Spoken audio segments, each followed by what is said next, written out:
Hi guys, and welcome back to another video. I hope you guys are all doing great.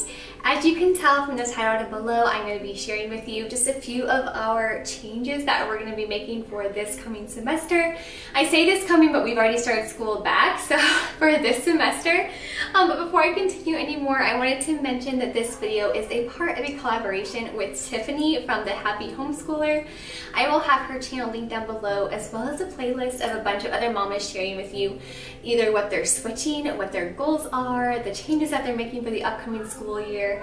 And yeah, I'm excited to watch it and get some more insight and wisdom from other mamas who may be having to change things up too, and to hear about other goals and stuff for inspiration. But yeah, be sure to go check that out, and let's go ahead and get into it.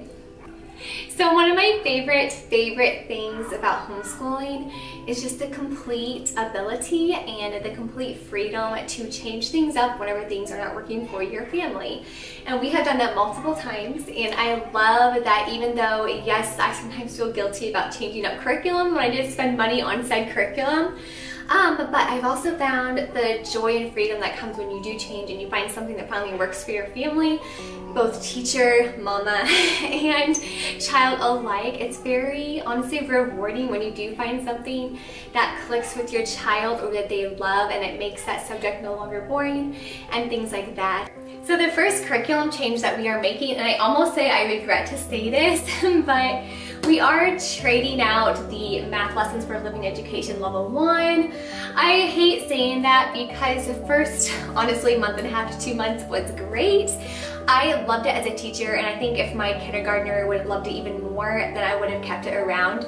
But he just got really bored of it. One of my favorite things, and I have shared this before on my channel, one of my favorite things is how they take this living education type story about two little kids. Again, I've shared this on my channel before, and they're about two little siblings who stay with their grandparents. And so you go out through the entire book and you're kind of learning along with them. So it is very interactive and it's really sweet and fun. The only thing that my kindergartner did not like about it, and I can't blame him honestly, and that is just the copy work involved. But we're on day 65. Yeah, we only made it to day 65, so almost halfway through. And up to this point in the book, the only concept that they have introduced to the first grader at this point is they've done, obviously, the copy work, and they've done like little shape tracing and things like that, which is something that he did in kindergarten and preschool level. So they did like shapes and things like that, which was odd, and then they went straight from tracing shapes to boom, place value. So I was a little bit thrown off by that, how they were taught no math concepts at all, and then they just throw them into like, okay, well, here's everything to know about the place value, which is a big concept for little people to understand. At least it was for my kindergartner. I hope I'm not confusing you. This is actually the level 1 book. If you do have a preschooler, I would go up to the kindergartner. If you have a kindergartner, go up to the first grade one, because it tends to be below level from everything else I've heard from other people using it, and then in my own personal experience. But he just got really bored with it, and this is day 38. It's still copy numbers 0 through 10. And I'm not saying that there is no value in that, but he just got really bored of it. That's like all math was doing copy work and things like that. And with the occasional other little manipulative things that you do as well. But they did introduce the concept of patterns, creating patterns. Again, your really sweet story is woven throughout the book. So I like that part of it. But I did not like him seeing dread, like, oh, I have to write numbers 1 through 10 again. Or today all I'm doing is writing 1 through 20. It just got to be almost halfway through the book before they even introduced the whole 1 + 1 is 2 and everything like that. And so he does like doing the actual addition type for math. So I decided to switch gears a little bit, and I'll go ahead and show you what we switched to. We ended up switching to the Christian Light Education, their mathematics units, and this is also the first grade book. I love these little units because I believe this one came with 6 units. I think there's 101 through 106. But I love this. It's like a simple, thin little book here. And I actually did this curriculum growing up as well and loved it, but I loved the actual idea of units because the kiddos didn't have this big, thick book where they'd feel overwhelmed with everything they had to do. And you get to the end much quicker and you can move on to the next unit and everything like that. And the units are really well divided out into like grade level, not just grade level, but like ability level. But if you are just looking for a simple, straight cut, simple math book that your kiddos can kind of just open and do, I love CLE so far. I really, really do. So your first page is going to have your fact chart, and these are just the few addition facts that he will memorize for this unit. And this is all he'll memorize for the entire unit because that's what they're concentrating on. And one thing I love about this is, as I mentioned before, the Master Books curriculum didn't even introduce the actual addition type concept until halfway through the book. Even at the first grade level, the very first page in the first grade for the CLE is actually introducing you to that thing. And he likes that part of math. Like, he likes the actual additional part and everything like that. And because he did the first part of the Master Books, he knows how to write his numbers very well now, I will say. But the first page, as you can tell, of course he's gonna go over writing his numbers again. We will probably skip that part and he'll just go through really quickly. He obviously won't have to trace it. But then it goes straight into writing the ones, and you can go 1 to 1 equals 2. It actually introduces him to not only how to draw the number 1, but the very basic beginning of addition. And I love how they just they say, okay, here's how to do the 1, let's go straight into like how to do addition facts and math. And it's right up his alley. He really didn't want any of the fluff when it came to how to do all the other numbers and everything like that. He just wanted to do like additions and stuff like that. So this will fit our family very, very well. And I also like how on each number, when they show you how to write it, they have little sayings for each one. So for example, for 1 is a straight line down and then you're done, and this is how you make a 1. And so they go through every single number on how to do that. And lesson 1, again, you are going to go through some simple addition facts and everything like that. And then for the second page, you'll do some basic reading with your math, and then draw a picture and everything like that. So it's still interactive, but it's not repetitive. So every day is going to be something totally different, and I love that. He's not just going to be tracing numbers for the next 2 months. And then number 2, I like the saying for number 2, it's around and back on the railroad track 222. So that one is really cute. And then again, same concept, you trace the number really quick and go straight into math concepts. So if your kiddos do want something that is actually more actual math factual type stuff, like my little guy does, I would definitely recommend this curriculum. It cuts out all of the fluffy stuff, gets straight to the point, but it's still fun and interactive, and there's still fun, obviously, different activities that they can do. And it's actually at grade level.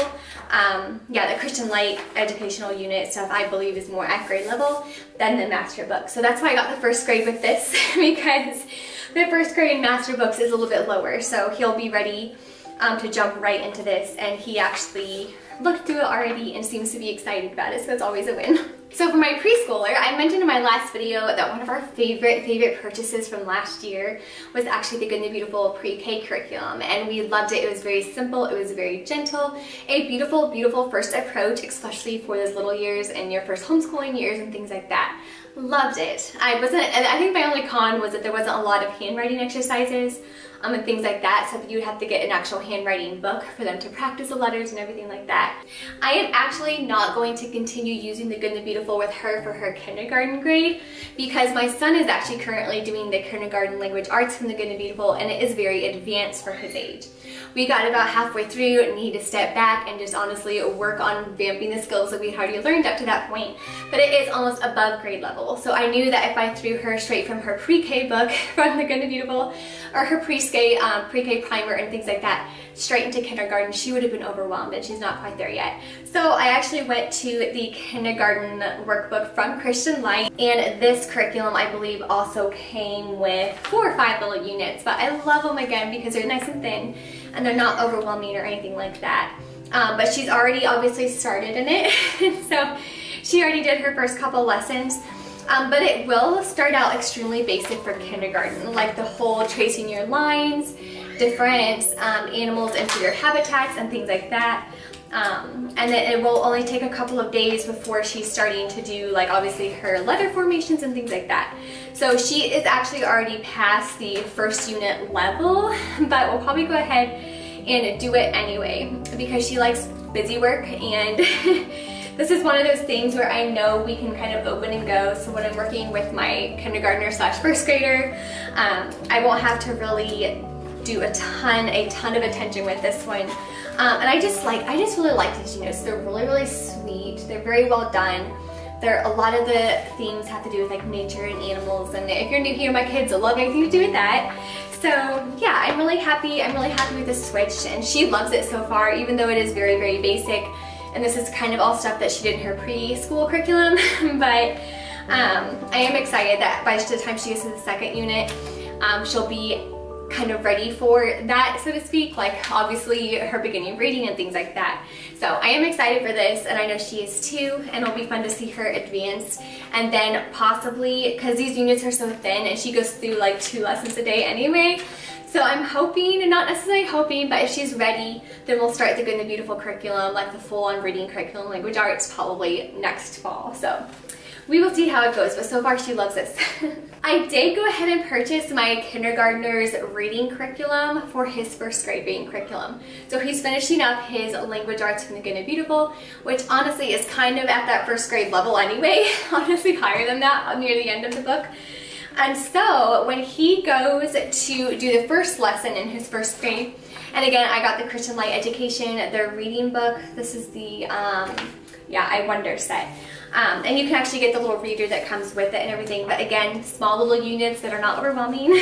So, and the first part here, which is honestly the stuff that he probably learned near the beginning of his Good and Beautiful kindergarten course. Very, very simple, very basic actual reading. It introduces him to like the vowel sounds. He does already know all this because again, his Good and Beautiful curriculum has been very, very thorough. Even though it is more advanced, he is doing very, very well with it now, like we're caught up and everything. And then just the first page, and then this is all going to be at grade level by the time he starts this. So we'll probably end up, he probably has about 2 months left of his Good and Beautiful kindergarten language arts, and then we'll be able to move on to this. But something different. I know he probably, after he does the first grade here, we might end up switching back to the Good and the Beautiful. But since I'm putting my preschooler on this curriculum, I thought I would give it a try because again, I used this curriculum when I was younger, and I remember really, really loving it. So, and it's not a really fluffy, like frilly type curriculum. It's honestly very basic. It's very, very well done. It's at skill level and everything like that. So I am looking forward to giving that a try. Well guys, those are our main changes that we are going to be doing for the next few months anyway. They're not really, really big changes. I'm kind of just like playing around with different curriculum at this point to see what works the best. And again, that's one of my favorite things about homeschooling, is because it gives us the complete ability and freedom to do that. But I hope you guys did enjoy today's video, and as always, if you hadn't, I'd love to have you join our family, and you can do so by subscribing down below. And until our next video, you guys have a good one. Bye.